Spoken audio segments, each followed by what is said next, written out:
Matapos punahin ang kanilang 2-day work week, pinasaringan muli ni Senator Amy Marcos ang DOE dahil sa umano'y makupad na aksyon nito sa krisis sa langis. Pero nakahanap naman ng kakampi ang ahensya. Ang detalye sa agenda report ni Hannah T. Tila huli na ang aksyon ng gobyerno sa pagkontrol ng presyo ng langis. Giit ni Senator Amy Marcos, kung kailan daw pababa na ang presyo ng langis, saka lang daw nagsabi ang Department of Energy na may kapangyarihan silang limitahan ang pagtaas ng presyo at magpatupad ng minimum na rollback. Matagal na raw may kapangyarihan ang ahensya para manghimasok sa presyo sa ilalim ng DOE law. Pero ngayon lang daw ito ginamit. Wala naman daw nagbago sa kapangyarihan ng gobyerno pagdating dito. Nahuli na raw ang paggalaw ng pamahalaan kung kailan daw apektado na ang mga driver, magsasaka at mangingisda. Dapat daw sa deklarasyon pa lang ng National Energy Emergency nitong nakaraang buwan, naglatag na ng mga hakbang para kontrolin ang presyo.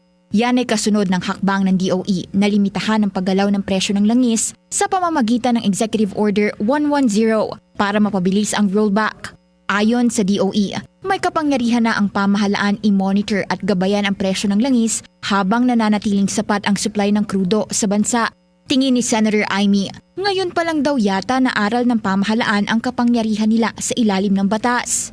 Taliwas naman sa pagtingin ng presidential sister, suportado ni Senate President Tito Soto ang aksyon ng gobyerno.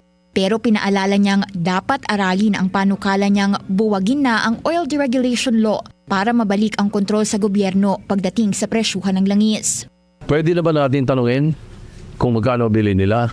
Pwede na ba natin tanungin kailan nila nabili? Yun yung mga pwede nung wala yung oil deregulation law. Ngayon na meron na yun, hindi wala lahat yun . So sana pag-aralan din pa rin nila yun. Pabor din si Senate President Pro Tempore Ping Lacson sa mandato ng DOE sa pag-a-adjust nito sa presyo ng langis. Yan ay kung reasonable naman daw ang gagawing computation ng DOE pagdating sa price adjustment at makakabuti ito sa publiko. Hiling naman ni Senator Joel Villanueva, kailangan ng striktong monitoring para dito at dapat proactive daw ang gobyerno para maprotektahan ang publiko sa anupamang economic strain.